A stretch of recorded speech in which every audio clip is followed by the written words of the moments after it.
maioria das coisas no curso da história não tem um marco inicial, mas a gente pode pontuar alguns marcos das concept stores. Um deles é uma loja que chama Vinson, em Barcelona, que tem desde o final dos anos 60, que é uma loja de produtos de design. E ela começou a criar umas decorações totalmente fora do padrão e fora do esperado para uma loja. Então, colocar assim, um esqueleto no meio da loja e objetos que não estariam na venda só para criar um ambiente, assim, aqui é um ambiente de design, nós estamos criando um ambiente diferenciado. E você entra lá, até hoje você cria um impacto. Hoje em dia, ela perto das outras concept stores, ela ficam simples, né? Ela ficou até modesta. Ela ficou modesta. Mas começa com esses primeiros esforços e hoje em dia você vê de tudo, né? Quanto mais a tecnologia cresce, mais variedade de opções de coisas absurdas você pode fazer. Nesse caso específico, você tem conhecimento de como foi a reação do público? Que era uma coisa nova na época. Como é que foi? Como é que foi com esse insight? Como as pessoas reagiram com esse novo conceito? Assim, como o material que a gente tem hoje são relembranças da época, né? Aliás, é uma pergunta boa isso, porque uma das coisas que me fez escrever esse livro é que tem pouco assunto sobre concept stores. Assim, até fazer a pesquisa foi muito, muito difícil, porque tem poucos livros publicados e a maior parte é a internet. Então, é mais sobre as coisas que estão acontecendo hoje. Mas o que falam da Vinson, que é muito legal, é que como era direcionada a artistas e designers, a resposta foi positiva nesse grupo, então eles foram direto no nicho deles. Então eles acertaram muito nisso, que até hoje é o que é 50, 60 anos depois, eles estão aí por causa disso. O design de estratégia, o que ele faz? Um paralelo que eu faço é no campo da publicidade, seria o que é o planejamento. Tá. Então, tem duas grandes instâncias. É quando a gente recebe um projeto, nem sempre o projeto está finalizado. Às vezes chega pra gente, o cliente quer mudar a marca, deixar a marca mais atual, falar melhor com o seu público. A gente fala, tá bom, o que é isso? Quem é o público dele? O que é deixar a marca mais atual para o segmento dele? Todo esse mapeamento é minha equipe, a equipe com quem eu trabalho, que vai fazer. E a segunda parte é passar todos os nossos conceitos, que muitas vezes são inatos, assim, depois que você está trabalhando tempo com design, nem sempre você precisa explicitar todo esse raciocínio. A segunda parte é explicitar para o cliente o que a gente está fazendo. Então, às vezes o cliente fala, a gente quer fazer uma ação assim, só que exatamente a ação vai totalmente contra o posicionamento da marca dele ou totalmente contra a expectativa do cliente. Então, a gente tem que explicar para ele assim, olha, a gente pode fazer isso, mas talvez não seja a melhor opção, porque é um know-how do design que as pessoas tentam, às vezes, segmentar demais, falar, marketing é isso, design é isso, publicidade é isso, mas todo mundo que trabalha com comunicação, o nosso trabalho é comunicar o produto para o público, por meios diferentes. Então, e transmitir uma mensagem para esse exatamente. público, né? Então, o meu trabalho, na verdade, é relembrar que o design não é só o final visual. O final visual, obviamente, é a parte mais importante, porque é a parte que chega para o cliente, mas que antes disso tem uma série de coisas. E como lidar com essa frustração, entre aspas, né? Quando a gente coloca esse estudo que você colocou, esse mapeamento, e não condiz, na verdade, com o que o cliente estava esperando. Na verdade, é assertivo, mas não condiz, talvez, com o que ele estava esperando. Como você lida com isso? Isso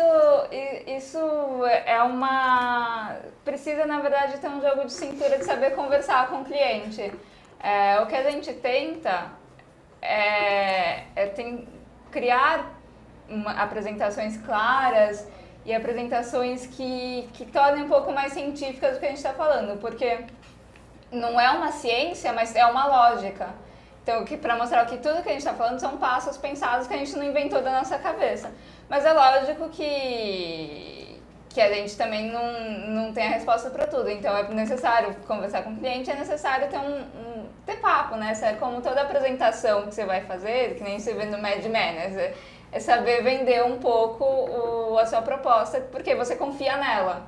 A Letícia é uma profissional jovem, mas você tem sentido durante esse tempo que as pessoas estão arriscando um pouco mais e acreditando nesses espaços inovadores? Eu acho que sempre tem, de toda empresa que a gente trabalha, sempre tem uma vontade de inovar muito grande e ao mesmo tempo um medo de inovar muito grande. Eles vêm interessantemente Tem juntos. muitas vezes que eles falam assim, né? Olha, eu quero uma coisa totalmente inovadora. Aí quando você vem com você não. Tem os dois. E eu acho que faz parte que a gente está numa época de transição, que a gente fala que a gente está no pós-marketing, no pós-propaganda, que é uma coisa que eu trabalho no livro.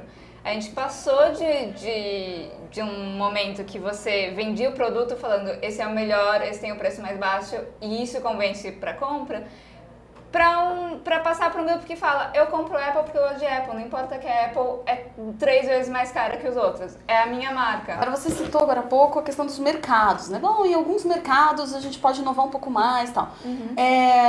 Existem setores onde sim a gente pode ter essa coisa da experience mais apurada ou não? Você vê isso em qualquer setor? Não, eu vejo em qualquer setor. O que vai mudar é que assim, a gente...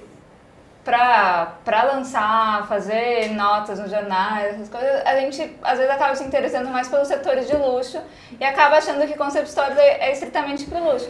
E não é. Eu acho que é aquela coisa, depende da criatividade. Então quando você tem algo que depende da criatividade, você não tem limite, depende das soluções que você vai fazer. E como é algo essencialmente inovativo, depende exatamente disso, você achar uma solução que não foi criada ainda. Então não tem nenhuma Agora, como é que limitação. fica esse aparente paradoxo, onde você fala da cauda longa, quer dizer, as pessoas têm... tem um cara que gosta do tênis customizado, tem um cara que gosta do tênis de corrida, tem um cara que gosta do tênis de golfe, enfim, é uma miríade de opções aí. E ao mesmo tempo, isso são grandes corporações, elas têm que vender em massa, porque elas precisam, né?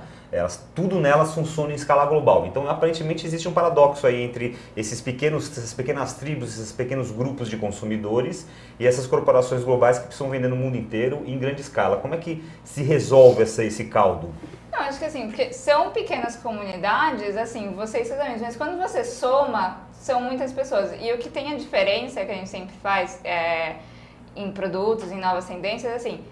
Tem aquele que é usuário viciado, que é o que vai ser o primeiro que vai saber de tudo que está lançando, que vai ser o top user. E tem as pessoas que vão entrando na tendência depois, quando ela já é moda. Isso continua. O que não vai ter é uma paixão de todo mundo ser bitomaníaco por um tênis. Isso não vai ter mais. Mas de criar uma moda que depois as pessoas que não são desse nicho vão seguindo, isso continua. Se a gente te perguntar qual foi o case que mais chamou a atenção, que você tenha visto, não precisa ser no Brasil, qual seria esse case? Nossa, esse é muito difícil. Qual foi o primeiro que veio? O primeiro, assim, um que eu gosto muito é a Starbucks na Holanda, uma das novas Starbucks. Que eles estão agora com uma ação de criar Starbucks relacionadas com os locais, porque depois que eles introduziram para os Estados Unidos a ideia de você ficar num café passando um tempo e conversando, que é um conceito americano que a gente tem, mas que os Estados Unidos não tinha. E eles introduziram isso, só que depois de um tempo todas as outras cafeterias seguiram, e você vai tipo, nos Estados Unidos, é assim, uma depois da outra, depois da outra, depois da outra, idênticas praticamente. E agora eles estão começando a fazer essa diferenciação, trazendo apelos locais. Então eles criaram em Amsterdã uma loja que eles chamam The Bank, que é num cofre subterrâneo de um antigo banco. E eles criaram com materiais locais, assim, pneus de bicicleta, ares de bicicleta, formas de biscoitos holandeses.